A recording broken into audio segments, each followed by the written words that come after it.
नारद जी हाथ जोड़ के खड़े है गए। नारद जी हाथ जोड़ खड़े गए और हाथ जोड़ के कहने लगे महाराज कुछ पूछना चाहता। बोले क्या? तो कितनी सुंदर बात नारद जी ने सनत कुमारों से पूछी है कि प्रहलाद तार्यो तुमने तो, प्रहलाद तार्यो तुमने तो, पिता को नाश कर नाम को गायो है। ध्रुव को तार्यो तुमने तो बाने, अपनो बालापन तुम पे वार्यो है। तार्यो मोर ध्वज तुमने तो, सत्य की खातिर वचन नहीं डिगायो है। तार्यो मोर ध्वज तुमने तो, बेटा के शीश पे आरो चलायो है। तार्यो हरिश्चंद्र तुमने तो, सत्य की खातिर वचन नहीं डिगायो है। चार प्रमाण दिए नारद जी ने। पहला प्रमाण कि तार्यो प्रहलाद तुमने तो, पिता को नाश करके नाम को गायो। नारद जी क्या कह रहे हैं कि ध्रुव प्रहलाद के ऊपर भगवान ने ऐसा नहीं किया। अपने पिता का विरोध सह करके, भगवान के हाथों पिता को मरवा करके भगवान का भजन उसने किया है, तब भगवान ने कृपा की है। और ध्रुव जी, जो बालक की खेलने कूदने की उम्र होती है ना, ये बालक बैठे हैं आगे, कम से कम 7-8 साल की उम्र होगी, वो तो 5 साल के थे। ये बालक यहाँ खेलने में, और तो 5 साल का वो बालक खेलने की उम्र में भगवान का भजन करता है। और भगवान का भजन करता है ना, तब भगवान ने ध्रुव जी के ऊपर कृपा की। मैया बाप दोनों ने मिलकर के शीरध्वज, राजा मोरध्वज ने अपने बेटा शीरध्वज के सिर पर आरा चला करके भगवान को अर्पण किया। और राजा हरिश्चंद्र का तो कहना ही क्या, उन्होंने तो सत्य की खातिर और अपने आप को एक डोम के यहाँ पर भी बेच दिया, अपनी बेटा को बेच दिया, अपनी पत्नी को बेच दिया। तो भगवान ने कोई ऐसा नहीं किया। नारद जी कह रहे हैं प्रभु नाम बदले में तारे वो प्रभु, ये तारे वो नहीं व्यो पारो है। तारो बिन बात प्रभु तो, तारे वो तुम्हारो है। बाने भगवान को भजन करो, भजन करने के बदले में भगवान ने मुक्ति दे दी। तो भगवान ने ऐसा न करो, हैं? भगवान ने कोई ऐसा न करो। उसने अपना कर्म किया और कर्म का भोग अवश्यमेव भोक्तव्यम, कर्म का भोग भोगना ही पड़ेगा। उसने अच्छा कर्म किया है, भगवान ने उसको मुक्ति दे रहे हैं। नारद जी कह रहे हैं प्रभु मुझे एक बात बताओ, क्या कोई ऐसा पापी है जिन्हें भगवान को भजन नहीं करे हो? बिना भगवान को भजन करे, बिना भगवान को नाम लिए, बिना कीर्तन किए, कब पापी की भी मुक्ति भई है? अगर भैया तो बताओ। ये तो भगवान का नाम ले लिया, भगवान ने बदले में मुक्ति दे दी, ये तो बनियन को जैसा धर्म है गयो, ये तो व्यापार है गयो। तब यहाँ पर सनत कुमारों ने नारद जी के लिए धुंधकारी उपाख्यान सुनाया। और धुंधकारी के उपाख्यान को अक्सर करके सब लोग कहते भी हैं, तो मैं संक्षेप में जो उसका मर्म है वही रखूंगा। आत्मने पंडित जी, उनकी पत्नी धुंधली, कोई बेटा नहीं था, संत के आशीर्वाद से फल मिला। वह फल धुंधली देवी ने गौ माता को खिला दिया, जिसके कोई बच्चिया या बछड़ा जन्म नहीं लेता। और पड़ोसिन का बेटा लेकर के अपना नाम देती हैं और नाम रखती हैं धुंधकारी। 5-5 वैश्याओं का संग करता है, मांसाहार करता है, चोरी जुआरी शराबी कबाबी संसार की समस्त बुराइयां उस धुंधकारी के अंदर। और माता पिता इस बात को लेकर के समझाते हैं। गोकर्ण जी दुखी होकर के तीर्थ यात्रा को अपने पिताजी को समझा करके चले जाते हैं। और आत्मदेव पंडित जी भागवत जी के 10वें स्कंद का वन में जाकर के पारायण करते हैं और 10वें स्कंद का पाठ करके और भगवान की धाम को प्राप्त कर लेते हैं। और धुंधली देवी अपने बेटा धुंधकारी की पिटाई से इतनी दुखी होती हैं कि कुएं में गिर करके आत्महत्या कर लेती हैं।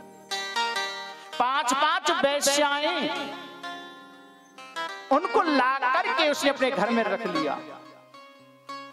राजा क्या चोरी करने के लिए जाता है तो 5 वेश्याओं को पता चला कि राजा के यहाँ भी चोरी कर रहा है।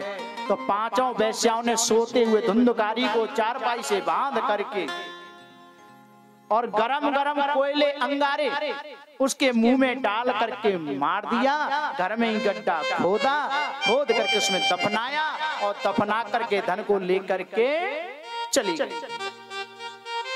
गोकर्ण जी तीर्थ यात्रा में थे, पता चला गया में जाकर के पिंड भरते हैं धुंधकारी के नाम का और लौट के अपने गांव को आते हैं। आज गोकर्ण जी अपने पिता के महल में बैठ के भजन कर रहे हैं, रात्रि का समय है, परंतु उसी समय धुंधकारी प्रेत बन करके अपने भाई गोकर्ण जी को परेशान करने लगा। गोकर्ण जी ने पूछा, भाई आप कौन हैं और आप इस प्रकार का कुछ कहना चाहता है परंतु कह नहीं पा रहा। तब गोकर्ण जी ने हाथ में जल लिया और जल लेकर के गायत्री मंत्र जो ऊपर संकल्पित करके जल को छोड़ दिया। तब उस छाया ने हाथ जोड़ करके उसके गले से नामता स्वकीयम नेव दोषेण ब्रह्मत्वं नाशितं मया।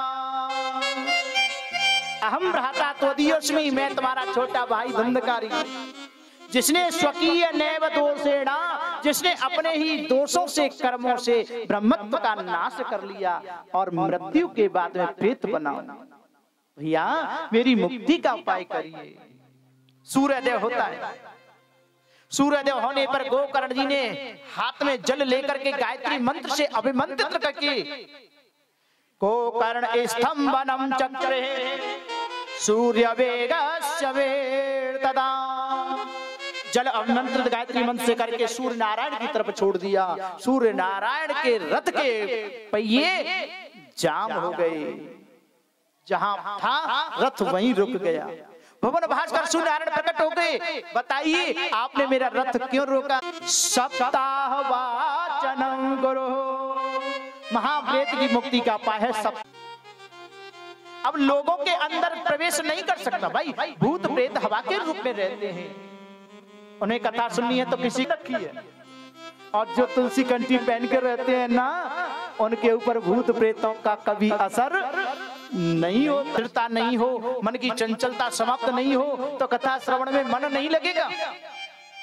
तो व्यास गद्दी के सीधे हाथ पर एक 7 गांठ का 7 पोर का एक बांस लगा था जो ऊपर से खुला था।